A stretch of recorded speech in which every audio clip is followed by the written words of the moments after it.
everyone and welcome back to my channel. I hope you are doing really well. The idea for today's video actually came out of a conversation that I was having with a lovely girl on Instagram. She'd messaged me just saying, do you have any advice on how to get into orchestral playing once she leaves college? And we were kind of having this chat and then I was like, wait a minute, I haven't done a video on this yet. And it's all about the fact that my biggest piece of advice, or one of my biggest pieces of advice for anybody wanting to go into orchestral playing, session recording, pretty much any kind of freelance playing malarkey, is to work on their sight reading. If it is not already one of their primary strengths of their playing, to get it there. Because if you can't sight read well,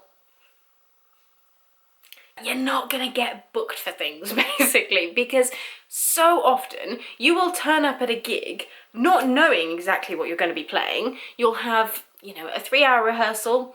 That's often not actually enough time to cover all of the music, and then you'll have the concert. Very frequently, I find myself sight reading in concerts, which, you know, is a scary prospect if your sight reading is not necessarily up to par. If I'm allowed to toot my own horn a little bit, I may not be the most technically proficient player in the world. I mean, I'm not. Is anybody? You know, there's always somebody better. But if there's one thing I can do, it's sight read.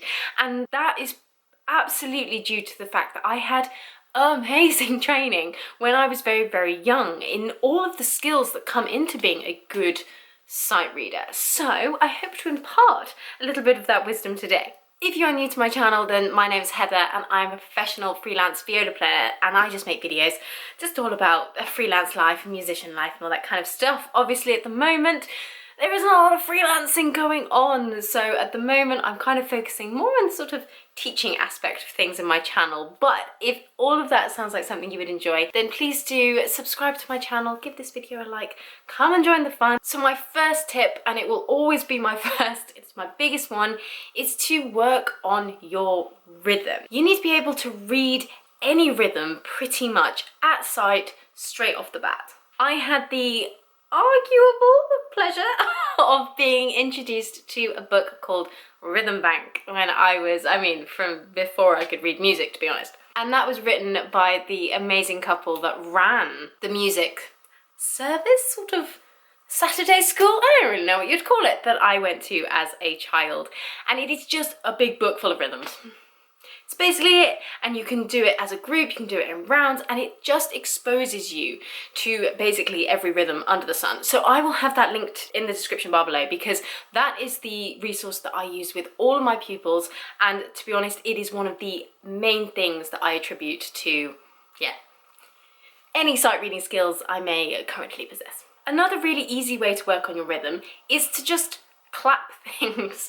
When you strip back kind of all of the notes and the dynamics and the articulation and the actual technique of your instrument away, you can really focus and hone in on that rhythm. And clapping is just the easiest way to do it. And just use the pieces that you've got now. I always say, if you've got your grade books or whatever, clap through the pieces that you're learning, and we'll get onto that in a second, but also clap through the pieces that you're not learning. Use them as sight reading rhythm practice. When you're in a big orchestra, the number one thing that people are gonna really notice if you get wrong is the rhythm. So if you can make sure that you can keep up with the rhythm, you will blend in with everybody else and the notes will come. When you are clapping through your pieces, make sure that you set a metronome. A metronome is your best friend. So often when we're practicing, we just forget to use it. It's the most incredible resource, and you can just find them online. If you don't have one, then just Google it, one will pop up and you can use that. It's really, Google strikes again.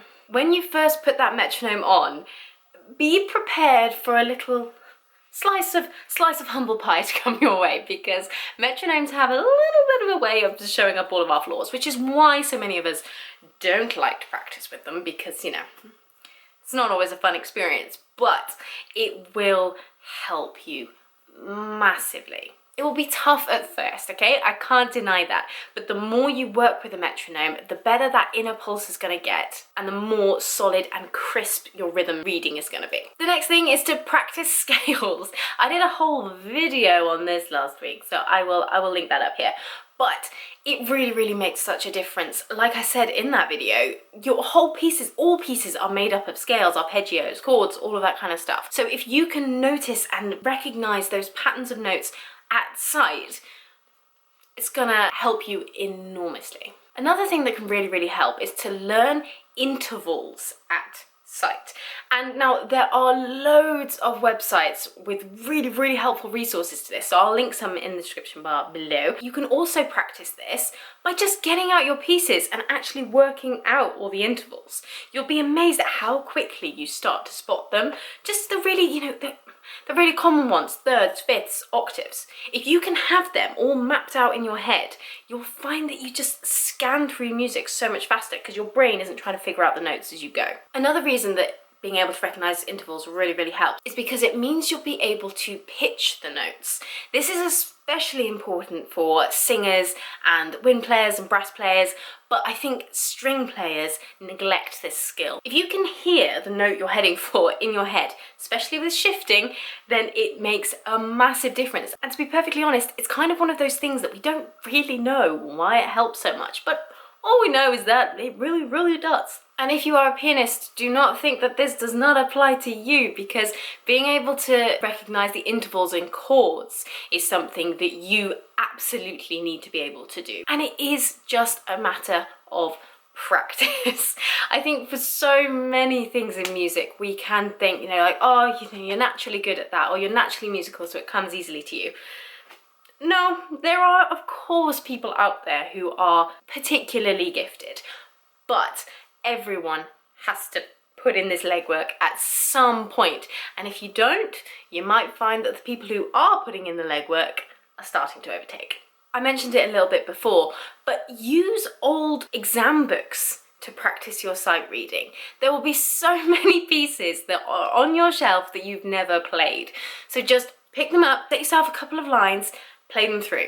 Practice your sight reading that way. Pull up stuff online. Like I said, you've got literally the world at your fingertips. IMSLP is an incredible resource, and you can always just type in, you know, different pieces, have a bit of a search. You'll probably find some new music you really like, and you just have an absolute plethora of music at your fingertips in order to practice this. If you're needing to practice your sight reading for a particular exam that is coming up, then practice preparing your little sight reading segment to a time constraint. Start off pretty generously, you know, give yourself 2-3 minutes to look through, and then gradually whittle that down to however long you get for your particular exam. Look up the syllabus, again, they're all online, and it'll tell you. Now, a lot of the things that help with sight reading are also the things that help with scales. So again, like I said, I'll have my scales video linked above and below and everywhere, but go and check that out, because a lot of things I say in that are super relevant to this. Because another thing that will massively, well, I mean, it's vital to being able to sight read well, is to know your key signatures and to know your keys and to know how to spot, you know, are you in the major or are you in the relative minor? All of that kind of stuff is absolutely vital. Having that theoretical knowledge is the thing that will help you become a really strong sight reader. And that's it for this video. I may do a part 2 to this, just because I feel like there's a few things that, you know, you can always go into more detail on, but let me know if you would like to see that. If you have enjoyed this video, do give it a like, because that really helps me to see, you know, what's doing well on my channel and what people would like to see more of. So please do that if you liked it. If you didn't like it, then I mean, you know, don't like it. That's fine.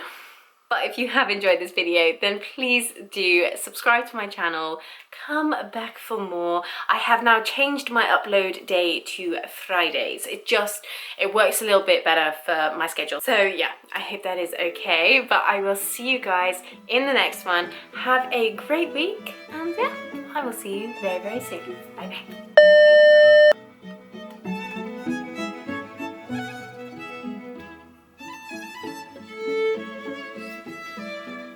When you're practicing when you are practicing skills. Can she talk? No. This is why I play things instead. It goes better for everyone involved. Oh, you are smudgy. Do apologise. No better.